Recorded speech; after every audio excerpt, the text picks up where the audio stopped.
नमस्कार रसिको, मी सुनीलजी शिंदे तुमच्या आवडत्या कार्यक्रमामध्ये तुम्हा सर्वांचं मनपूर्वक स्वागत करतो। ज्या कार्यक्रमाचं नाव आहे ताजी बातमी निर्भीड चर्चा।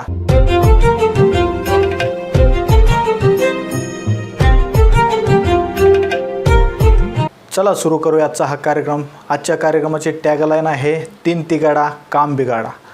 तर मित्रांनो, काल जर तुम्ही दिवसभरामध्ये महाराष्ट्रामध्ये झालेला राजकीय भूकंप पाहिला असेल किंवा राजकीय गदारोळ ज्याला आपण म्हणतो तो पाहिला असेल, तर सगळ्यात महत्त्वाचं तुमच्या लक्षात आलं असेल की किती वाईट राजकीय परिस्थितीमधून महाराष्ट्र सध्या चाललेला आहे।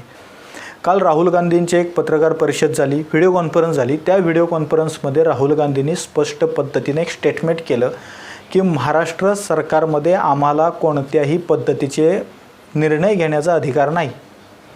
याचा अर्थ काय होतो हे आज आपण तपासणार आहे।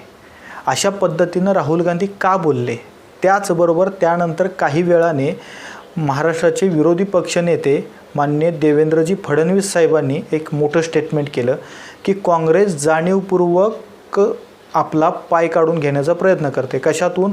तर कोरोनाच्या पार्श्वभूमीमध्ये महाराष्ट्र सरकार जे अपयशी ठरतेलं आपल्याला दिसतंय, यातून काँग्रेस जाणीवपूर्वक पाय काढून घेण्याचा प्रयत्न करते। म्हणजे काँग्रेस जाणीवपूर्वक आपलं अंग काढून घेण्याचा प्रयत्न करते असं भाजपचं मत आहे।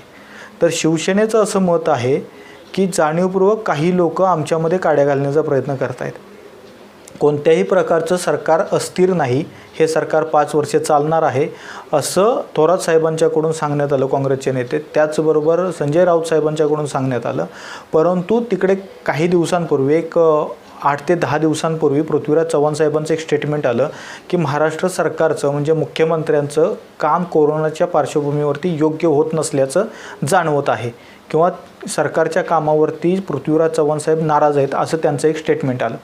तर ही अशी स्टेटमेंट काय येत आहेत आणि या येणाऱ्या स्टेटमेंटचा नक्की मतितार्थ काय आहे हे आज आपण तपासणार आहे तीन तिगाडा काम बिगाडा या टॅगलाईन खाली।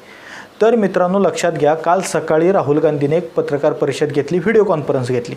त्या व्हिडिओ कॉन्फरन्समध्ये राहुल गांधीने स्पष्ट पद्धतीनं सांगितलं की महाराष्ट्र सरकार जे काही निर्णय घेते त्या निर्णयांमध्ये आम्हाला हस्तक्षेप करण्याचा अधिकार नाही आहे किंवा आम्हाला वैयक्तिक निर्णय घेण्याची सरकारमध्ये कोणतेही अधिकार नाहीत। याचाच अर्थ असा की महाराष्ट्रामध्ये सध्या सगळ्यात जास्त रुग्ण सापडत आहेत कोरोनाचे। त्याचबरोबर कोरोनाची सर्व जी काही परिस्थिती आहे ती हाताबाहेर जात असलेली आपल्याला दिसत आहे। मग महाराष्ट्रामध्ये मुंबई आहे, पुणे आहे, या 2 ठिकाणांची, या 2 गावांची किंवा या 2 प्लेसची तर परिस्थिती भयानक पद्धतीनं वाढत असलेलं आपल्याला दिसतंय आणि याला कुठेतरी सरकार कारणीभूत असल्याचं सतत भाजपच्या माध्यमातून सांगण्यात येत आहे। परंतु शिवसेना सतत सांगण्याचा प्रयत्न करते की आम्हाला जे शक्य ते आम्ही सतत करण्याचा प्रयत्न करतोय, परंतु वेगवेगळ्या माध्यमातून वेगवेगळं राजकीय वातावरण तयार करण्याचा प्रयत्न महाराष्ट्रामध्ये होत असल्याचं आपल्याला दिसतंय। महाराष्ट्रामध्ये एक गोष्ट सध्या तुम्ही लक्षात घेतली पाहिजे की 3 पक्षांचं सरकार आहे। कोणतं? तर शिवसेनेचे मुख्यमंत्री आहेत, शिवसेना, राष्ट्रवादी आणि काँग्रेस, हे 3 पक्ष एकत्र येऊन 3 पक्षांनी एकत्रित सरकार बनवलेलं आहे। हे 3 पक्ष एक विचारे आहेत का? तर कधीच नव्हते। हे 3 पक्ष एक दिलाने चालणारे आहेत का? तर ते कधीच नव्हते। आता सध्या जे काही त्यांनी कॉम्प्रोमाइज केलेलं आहे, सध्या या 3 पक्षांनी जे काही कॉम्प्रोमाइज केलेलं आहे ते फक्त आणि फक्त सत्तेसाठी केलेलं आहे, हे जनता कधीही विसरू शकत नाही असं भाजप वारंवार सांगण्याचा प्रयत्न करत आहे। भाजपनं सतत शिवसेनेवरती आरोप केलेला आहे की तुम्ही सत्तेसाठी हिंदुत्व सोडून किंवा बाळासाहेबांचे विचार सोडून तुम्ही सत्तेसाठी कोणत्याही थराला जाऊन सत्ता मिळवण्यासाठी जे काही करता येईल किंवा जे काही करावं लागेल ते करण्याचा प्रयत्न तुम्ही केलेला आहे आणि असे वेगवेगळे वाईट चुकीचे प्रयत्न करून तुम्ही सत्ता मिळवलेली आहे। हा भाजपचा आरोप शिवसेना कुठेही खोडून काढताना आजपर्यंत आपल्याला दिसलेलं नाही। तर सगळ्यात महत्त्वाची गोष्ट आहे की राहुल गांधींनी जे काल स्टेटमेंट केलं, या स्टेटमेंटचा फार मोठा अर्थ निघू शकतो। त्याचं कारण असं आहे की राहुल गांधींनी सांगितलं की ज्या ज्या राज्यांमध्ये आमची सरकार आहे त्या ठिकाणी आम्ही वैयक्तिक निर्णय घेतोय, त्या ठिकाणची कोरोनाच्या बाबतीतली जी परिस्थिती आहे ती आम्ही वैयक्तिक हाताळतोय आणि तिथे आम्ही चांगल्या पद्धतीनं ती हाताळण्याचा प्रयत्न केलेला आहे आणि तिथं आम्ही यशस्वी होत असलेलं जाणवतंय। जर सगळ्यात महत्त्वाचं काँग्रेसला महाराष्ट्रामध्ये निर्णय घेण्याचा अधिकार नाही सत्तेत, तर तुम्ही सत्तेत गेलाच कशासाठी किंवा तुम्ही सत्तेत का राहिला, हा मोठा प्रश्न काल भाजपनं विचारला. देवेंद्र फडणवीस साहेबांनी काल स्पष्टपणे राहुल गांधींना प्रश्न केला की तुम्ही जाणीवपूर्वक या परिस्थितीतून अंग काढून घेण्याचा प्रयत्न करताय. म्हणजे जी काही कोरोनाच्या बाबतीत आता परिस्थिती निर्माण झालेली आहे महाराष्ट्रातली, ही सर्वांच्या हाताबाहेर जात असलेली आपल्याला दिसत आहे. कुठल्याही पद्धतीच्या योग्य सुविधा कोरोनाग्रस्तांना मिळत असल्याचं जाणवत नाही, असा आरोप नारायण राणे साहेबांनी काल केला. आणि त्यालाच अनुसरून फडणवीस साहेबांनी स्पष्ट सांगितलं की कोरोनाची सर्व परिस्थिती तुमच्या हाताबाहेर गेलेली आहे, तुम्ही काहीच करू शकत नाही, तुम्ही या कोरोनावर मात करू शकत नाही, जनतेला स्वास्थ्य देऊ शकत नाही, जनतेला सर्व उपाययोजना देऊ शकत नाही, त्यामुळे तुम्ही स्वतःचं अंग बाहेर काढून घेण्यासाठी असं स्टेटमेंट करताय. परंतु तुम्हाला सध्या स्वतःचं अंग बाहेर काढून घेता येणार नाही. जनतेला तुम्हाला उत्तर द्यावं लागेल, जनतेला तुम्हाला सांगावं लागेल की तुम्ही असं स्टेटमेंट का केलं किंवा तुम्ही आम्हाला सोयी सवलती का देऊ शकत नाही, तुम्ही सरकार का चालवू शकत नाही, ही जनता प्रश्न विचारते, असं भाजपचं स्पष्ट मत आहे. भाजपनं वारंवार सांगण्याचा प्रयत्न केला की महाराष्ट्र सरकारनं एखादं पॅकेज जनतेसाठी तयार करावं, जनतेसाठी एखादं पॅकेज द्यावं. त्यावरती सत्ताधाऱ्यांनी सतत सांगण्याचा प्रयत्न केला की केंद्राकडून आम्हाला काही येत नाही, केंद्राकडून आम्हाला कोणतंही पॅकेज मिळालेलं नाही. काल फडणवीस साहेबांनी जी पत्रकार परिषद घेतली त्यामध्ये त्यांनी स्पष्ट सांगण्याचा प्रयत्न केला. सर्व खुलासा त्यांनी त्या पत्रकार परिषदेमध्ये केला की केंद्राकडून किती तुम्हाला रक्कम मिळालेली आहे किंवा केंद्राकडून किती गोष्टी तुम्हाला मिळालेल्या आहेत महाराष्ट्र सरकारला, हे सगळं सांगण्याचा, हा सगळा पोलखोल करण्याचा प्रयत्न काल त्यांनी पत्रकार परिषदेमध्ये केला. त्यांनी हे सर्व सांगण्यासाठीच पत्रकार परिषद घेतली होती की केंद्र कशा पद्धतीनं सक्षमपणे महाराष्ट्राला पाठिंबा देत आहे. केंद्रानं जरूर मदत केलेली आहे, परंतु काही मदत केंद्राची अजून महाराष्ट्राकडे पोहोचलेली नाही. ज्या पद्धतीनं मुख्यमंत्री सतत सांगतायत की आमचा GSTचा परतावा देखील केंद्रानं दिलेला नाही, ही जर केंद्राची मोठी चूक असेल तर केंद्रानं ते पटकन देण्याचं काम केलं पाहिजे.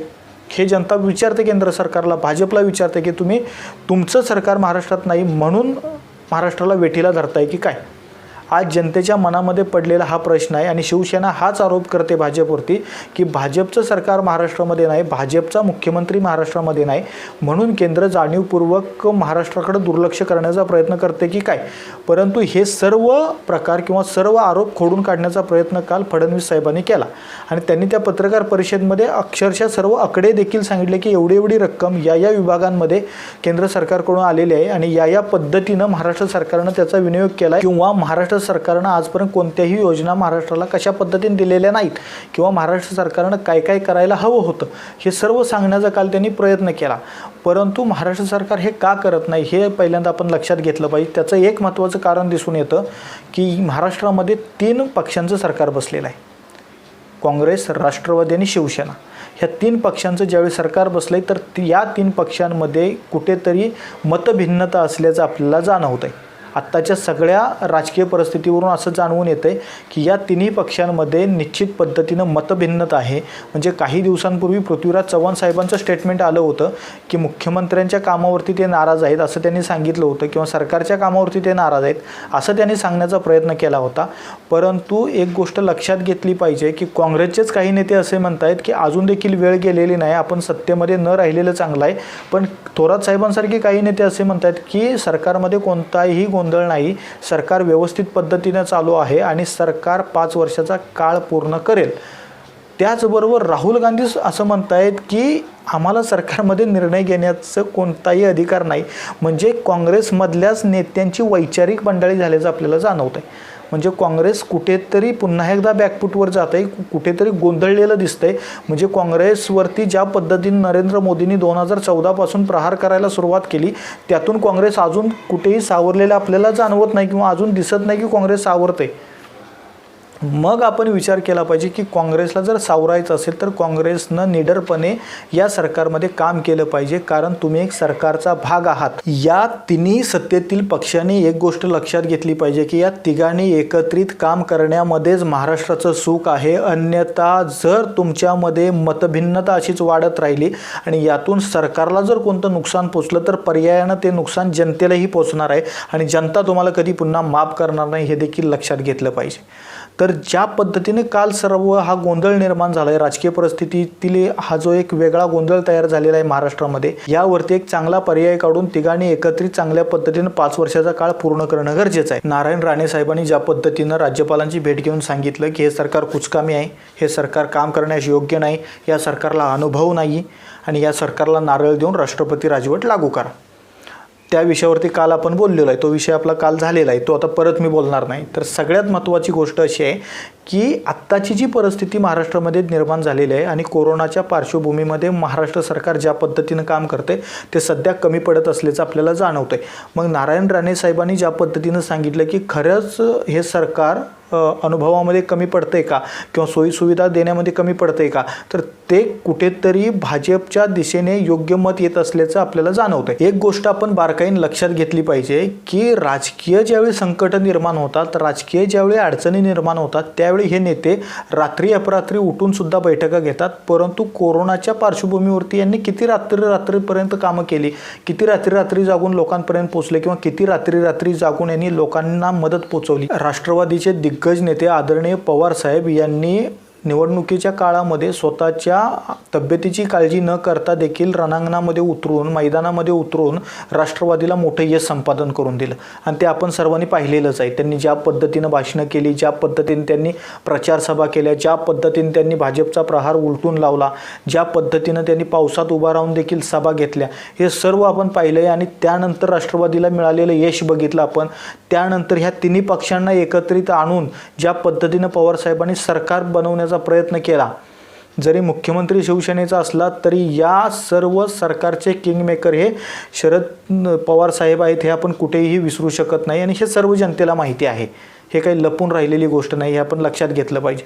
पण तेच पवारसाहेब आज कोरोनाच्या पार्श्वभूमीमध्ये महाराष्ट्र अडकला असताना किती मोठ्या पद्धतीनं आपला अनुभव पणाला लावतात हे पाहणं गरजेचं आहे. पवारसाहेबांनी मातोश्रीवरती जाऊन मुख्यमंत्र्यांची रात्री भेट घेतली, तिथं खलबतं केली रात्र. त्यानंतर त्यांनी राज्यपालांचीही भेट घेतलेली आहे. त्याचबरोबर नारायण राणे साहेबांनी राज्यपालांची भेट घेतली, भाजपच्या काही मोठ्या नेत्यांनी राज्यपालांची भेट घेतली. म्हणजे राज्यपाल सध्या महाराष्ट्र राज्याच्या राजकारणाच्या केंद्रस्थानी आल्याचं आपल्याला जाणवतंय. एवढ्या मोठ्या प्रमाणावरती राज्यपालांना TRP कदाचित या सरकारमध्येच मिळाला असेल असं मला वाटतं. पण सगळ्यात महत्त्वाची गोष्ट अशी आहे की राज्यपाल देखील अनुभवी आहेत, त्यांनी देखील खूप काम केलेलं आहे राजकारणामध्ये याच्या आधी. आणि शरद पवार साहेब आणि राज्यपाल हे दोन्ही दिग्गज मोठे नेते आहेत आपल्या देशाचे. त्याचबरोबर या दोघांच्या अनुभवातून महाराष्ट्र शासन, महाराष्ट्र राज्य सावरायला पाहिजे असं मला आजच्या या चर्चेच्या ठिकाणी वाटतं. पवार साहेबांनी आजपर्यंतचा आपला दिग्गजपणाचा जो अनुभव आहे, पवार साहेबांना आपण सगळ्यात मोठे दिग्गज नेते म्हणतो महाराष्ट्राचे, त्याचबरोबर देशाचे मोठे नेते त्यांना म्हणतो, त्याचबरोबर त्यांना चाणक्य म्हणतो आपण राजकारणातले. तो सर्व चाणक्यपणा, तो सर्व अनुभव त्यांनी आजच्या कोरोनाच्या पार्श्वभूमीवरती पणाला लावला पाहिजे महाराष्ट्रासाठी. आणि आपण पाहूया की निश्चित पद्धतीनं ते कितपत पणाला लावतात आणि कशा पद्धतीनं पवारसाहेब महाराष्ट्राला या कोरोनाच्या विळख्यातून बाहेर काढत आहेत. कारण ते सत्तेत आहेत सध्या. यदा कदाचित भविष्यात असं स्टेटमेंट राष्ट्रवादीकडून यायला नको की आम्हाला सत्तेमध्ये कोणत्याही किंवा आम्हाला प्रशासनामध्ये किंवा आम्हाला शासनामध्ये कोणत्याही पद्धतीचे निर्णय घेण्याचे अधिकार नाहीत, जसं राहुल गांधी काल बोलले तसं. कारण राहुल गांधींनी जाणीवपूर्वक पाय काढून घेतलेला आहे, जाणीवपूर्वक आपलं अंग बाजूला करून घेतलेलं आहे की त्यांना हेच सुचवायचं आहे भविष्यकाळामध्ये की आम्ही कदाचित सत्तेत राहू किंवा न राहू. असा एक मोठा क्वेश्चन मार्क राहुल गांधींनी काल शिवसेनेसमोर सोडून दिलेला आहे आणि शिवसेना पूर्ण हतबल झाल्याचं काल आपल्याला दिसलंय. कारण शिवसेना काँग्रेसशिवाय काही करू शकत नाही, म्हणून सतत शिवसेना काँग्रेसच्या दावणीला जात असल्याचं आपल्याला दिसतंय. म्हणजे कोणताही काँग्रेसचा कार्यक्रम असेल किंवा काँग्रेसकडून कोणतीही बोलवणं आलं तर शिवसेना त्याला नकार देत नाही, याचाच अर्थ. आणि दुसरी सगळ्यात महत्त्वाची गोष्ट की कालचं संजय राऊत साहेबांचं स्टेटमेंट होतं की हाच 5 वर्षाचा काळ नाही तर इथून पुढच्या सर्व निवडणुका आम्ही एकत्रितच लढणार आहोत आणि आम्ही एकत्रितच नांदणार आहोत. पण सगळ्यात महत्त्वाचं राऊत साहेबांनी हे लक्षात घेतलं पाहिजे की आत्ताचा 5 वर्षाचा काळ पूर्ण होणं हे सगळ्यात महत्त्वाचं आहे. पुढे जे होईल ते होईल आणि हेच नेहमी भाजपनं सांगण्याचा प्रयत्न आपल्या पत्रकार परिषदांमधून केलेला आहे। जरी राष्ट्रवादी काँग्रेस असेल किंवा शिवसेना असेल यांच्यामध्ये अशीच मतभिन्नता होत राहिली, या मतभिन्नतेचा फायदा कुठेतरी भाजपला होत असल्याचं आपल्याला दिसतंय किंवा या गोष्टीचा फायदा भाजप करून घेत असल्याचं आपल्याला जाणवतंय। आणि हे जर कुठेतरी होऊ द्यायचं नसेल या तिन्ही पक्षांना, आत्ताच्या सरकारला, तर निश्चितपणे भाजपला रोखायचं असेल त्यांना, तर तिघांना एक मताने आणि एक दिलाने राहून हा 5 वर्षाचा काळ पूर्ण करावा लागेल। या सरकारमध्ये कुठल्याही पद्धतीची एकवाक्यता, एक मतं, त्याचबरोबर एक दिलाने हे सरकार चालत नाही असं सध्या जाणवतंय। कारण काँग्रेसचे वेगवेगळे नेते वेगवेगळे स्टेटमेंट देत आहेत, हे कधीतरी आपण लक्षात घेतलं पाहिजे, हे जाणलं पाहिजे। आणि आत्ताचं हे जे 3 पक्षांचं सरकार एकत्रित महाराष्ट्रात बसलंय, हे खऱ्या अर्थानं जर योग्य दिशेने चाललं नाही, हा जर 5 वर्षाचा काळ पूर्ण करू शकलं नाही, तर 3 तिगाडा काम बिगाडा ही म्हण व्यवस्थित पद्धतीने यांना लागू होईल असं मला वाटतं। तर मित्रो, आजच्या या विषयावरची चर्चा मी इथंच थांबवतोय। ज्या विषयाची टॅगलाईन होती 3 तिगाडा काम बिगाडा, तुमचा आवडता कार्यक्रम ज्याचं नाव आहे ताजी बातमी निर्भीड चर्चा। व्हिडिओ जर तुम्हाला आवडला असेल तर आमचं चॅनल निश्चित सबस्क्राईब करा, लाईक करा, शेअर करा आणि कमेंट बॉक्समध्ये कमेंट करायला देखील विसरू नका। घरी राहा, आनंदी राहा। धन्यवाद।